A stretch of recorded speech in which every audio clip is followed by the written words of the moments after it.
Over the past few days, a ton of new news has come out around Fallout 76. The announcement that the private test server was becoming the public test server, as well as a ton of new information that had come out of that in the way of new features, but also data mines about the Brotherhood of Steel. Although, all the while this was going on, several interviews were released with Bethesda, where they open up about the development of Wastelanders, Fallout 76 as we find it right now, but even further they tell us about several fairly massive changes on the horizon. So in this video, I want to go over some of those, as I feel like it is actually pretty big news, one of the biggest interviews we've seen in a while, but is somewhat getting overshadowed by this influx of other new content. But before we jump into that, I do want to share a message from today's video sponsor, and that is Honey. Are you ever shopping online and finally get to the last step at the checkout page? You see the coupon box, definitely know you should look around, but are just too lazy to? Well, Honey will help you solve that. It's a totally free online shopping tool that will search the web for promo codes and automatically apply them to your cart. Imagine you're shopping on some of your favorite sites, whether it be Newegg, Target, or even just you're kind of hungry for Domino's. As you go to checkout, a little box will automatically drop down, and all that you'll have to do is click Apply Coupons. Honey will scan the internet for promo codes, and you can watch as the items you're about to purchase get cheaper. Just recently, Honey helped me save almost $3 on a pretty cool Fallout shirt, all without me having to do much of anything. Honey currently supports over 30,000 stores online and has helped its 17 million members save over $2 billion. So by you not having Honey, you are literally passing up free money. It's a totally free download that finds coupons with one click, and it's backed by PayPal, so you know you could definitely trust it. You can get Honey for free by yourself by going to joinhoney.com/JuiceHead. Again, that's joinhoney.com/JuiceHead, and thanks again to Honey for sponsoring today's video. But looking back at some of these interviews, I will have both of them linked down below in the description if you want to check them out for yourself. I go over some of the major points, but of course if you want to see the original source and exactly what Bethesda was saying, I encourage you to click on some of those links. So in this first interview, they go a bit deeper into the background of Fallout 76's development and Wastelanders specifically. They describe how the reality of everyone dying in Fallout 76's original story was a huge challenge. How do you tell stories in a world where you know the ending? But even further, they second-guessed that decision several times during the initial development of Fallout 76, whether or not it was worth it to not have human NPCs because it's such a difficult way to tell a story. But the ultimate goal really became focused on making it so other players would create the stories with encounters they had. And I always found this to be odd because although yes, that is one outlet of creating a story, I feel like there's a lot of other ones they could have capitalized on. Like as a player, let's say you're just rich or have a ton of cool items, why not create quests for other players? Like actually give players the tools to create stories within themselves. It definitely is possible, other games have done it, and I've always found it so strange Fallout 76 didn't attempt that. Even now with human NPCs, it still would be kind of cool. Set up a little quest board at your camp and have players come find various things they could do, especially low level ones. Although of course after that came Wastelanders and the decision for human NPCs to make a return. Early in the development of Wastelanders, they chose to make it so a year was going to pass. Then came the big decision of, well, what would change in that year? How would Appalachia evolve? They describe how when they decided to bring back dialogue, they immediately went to Fallout 3, which is kind of funny that they kind of skipped over Fallout 4's, which I think definitely was a good decision. But even further, an interesting tidbit, there wasn't a standalone team on Wastelanders, but rather they were still patching the main game, and it seems like people were maybe working on patches for the regular game, then switching back to Wastelanders work. This is interesting because it definitely gives us insight into the content going forward. Bethesda has quite a few things on the horizon, and we've seen quite a bit of work has already been completed based on data mines, which I talked about yesterday, so you have to imagine this dynamic is still occurring. Developers going back and forth from bug fixes and polishing some of those new features that are just now present on the PTS to creating some of that down the road content, which could explain some of what we've seen with Fallout 76's development cycle. One of the most interesting pieces of information from this interview to me was that the map was originally so big because they initially intended to have more players on the map. Early on, Fallout 76 was described as being 24 to 32 players. What we got on release was just 24. But imagine a world where you could have like 60 to 80. There definitely is space for it, but I can only imagine what kind of world that would have created. Probably a pretty different one, because right now you could play Fallout 76 for hours without seeing anybody else. They don't mention here how many additional players they were planning at that point, but if it was 50 plus, you have to imagine that it would make it feel way more like an MMO. But they also describe how they had a full team of level designers working on the map for years, like literally. Which definitely shows, I would say Fallout 76's Worldspace and map was without a doubt the strongest thing about the game on release. Although looking ahead, they describe how one of their long-term goals is to bring players together more. A lot of the communities in the game act like designers in the game, and they're writing more tools for designers to tweak community events and unique weekend events, so hopefully that'll be something we see more regularly. In this, they describe daily dungeons as being something coming later in the year. I assume this is in reference to daily ops. And they basically describe how it's going to tweak existing dungeons to put different things in them. And seemingly on a rotating basis, it'll give players incentive to go to many of the locations in game or even return to places you've already been. And by clearing out those dungeons, you'll get endgame currencies. That sounds really cool to me. I think having maybe just a one-off boss or some additional incentive to go, let's say, repeat the burrows or reopen Vault 94, but just make it so on a rotating basis you have more incentive to go there. That'd be really cool, and it'd be a fun way to spend some time each day in this game. Maybe if you do all the dungeon clears in a week, you get some additional reward.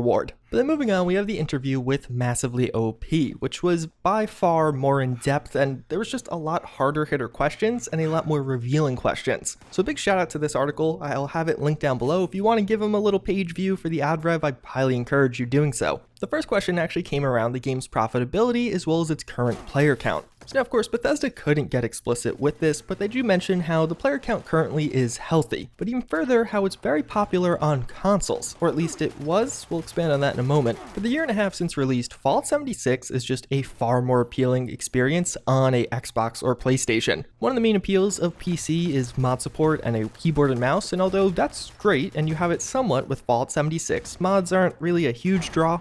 And unfortunately with PC, you've had an onslaught of hacking problems, pretty regular and consistent in the Battle Royale mode, and then periodic or cyclical in the Adventure mode. Except in consoles, you don't have much of that. They still have the exploiting issues, but large in part the hacking and even the Battle Royale mode is way healthier on consoles. And I would say overall, Fallout 76 on consoles probably deserves a higher rating because of the lack of some of those lingering issues. Although Bethesda expands to mention how they're happy to be on Steam now, although they won't be removing the requirement for you to register on Bethesda.net to play on Steam. Although, and this is one of the interesting quotes to me, they mention how prior to Steam, the majority of the player base was on consoles. And I found that quote to be particularly interesting because it of course suggests that now following the Steam release, a majority of the player base is on PC, or is it now PC is maybe the most played platform where previously it was Xbox One? That is interesting though, to hear that on PC with the release of Wastelanders and on Steam, it really did carry a significant shift for this game. They go on to say that overall they want the game to grow into its single player MMO nature,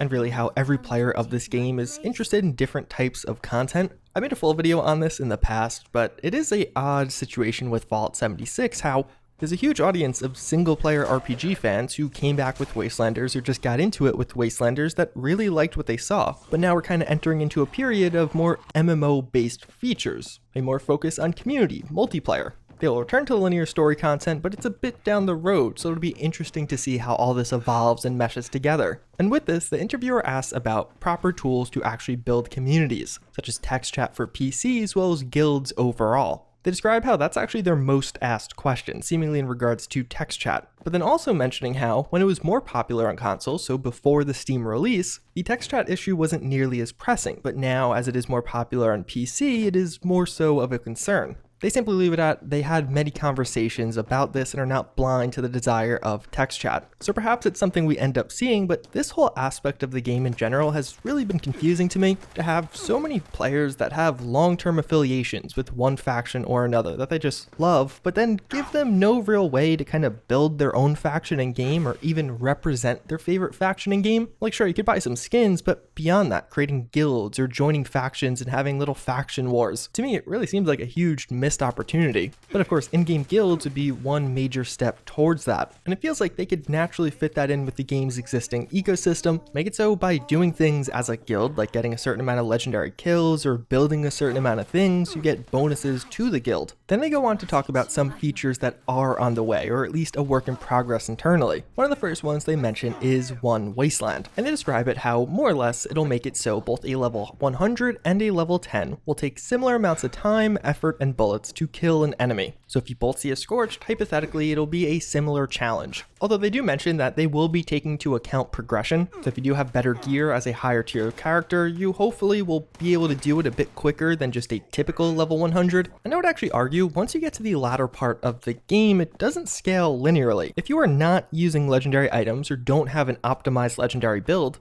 killing an enemy with regular weapons towards the end of the game, even if you're level 50, using a level 50 weapon and fighting a level 50 enemy, takes way longer than at the earlier part of the game. Early levels are relatively squishy compared to late levels where the difficulty comes in how long it takes to kill them. Although I expand on this saying how they want to make it so some enemies like Deathclaws will always be somewhat of a challenge. So they'll always be scaling a bit higher than some other enemies which will always be scaling a bit lower and be easier to take down. But also, and this is kind of a big reveal, they mention how with one Wasteland they will be removing survival element debuffs. So instead of it being if you don't drink or eat, you get debuffs to your character, it'll be if you do drink or eat, you will get buffs to your character. Which is actually a really good solution to that problem. It's more or less how it works right now with things like sleeping or playing an instrument. You don't have to sleep, but if you do, you'll gain more experience, which is handy. So I imagine you don't have to ever drink water following one Wasteland, but if you do, you'll have some kind of benefit, whether it just be increased AP refresh or some other buff to your character.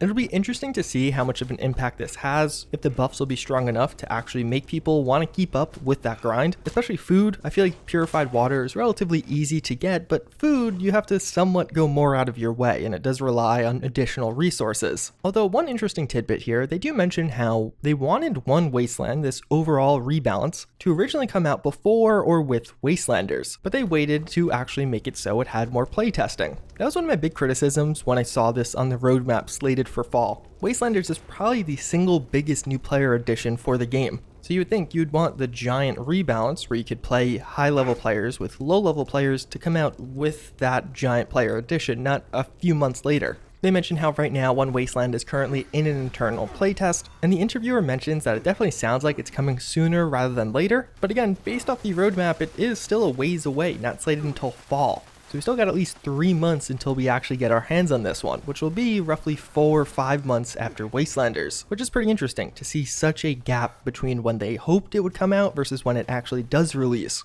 As far as the new Brotherhood of Steel storyline that is on the way, they just mentioned they're extremely excited for this and they are looking at this update as an expansion. So hopefully it is an actual Wastelanders-sized experience and not just a few quests here or there. But also in just a rather off-the-hand comment, they mentioned off-map expeditions. Expeditions are another one of those features that are on the roadmap coming in winter with the larger Brotherhood of Steel questline. And based off this, it seems like it is actually confirmed to be taking us to new and unique locations outside of Appalachia. I have a feeling these will be rather contained, very similar to that Creation Club Fallout 3 return we just recently saw. But this is exciting. We saw Bethesda mention they were contemplating going outside of Appalachia, and this seems like a good way for them to get their feet wet. And one of the other big reasons to get really excited about this news is, of course, what's right around Appalachia? Washington, D.C. And a return to that area, seeing it in an earlier post-apocalyptic state, compared to Fallout 3 would be a really cool and unique experience. But even further, if that wasn't enough, they also mention how internally right now an early pass for mods and private servers is in the works currently. Technically the interviewer says private shard, but I assume he just means private servers, not like there'll be a separate, I hope not.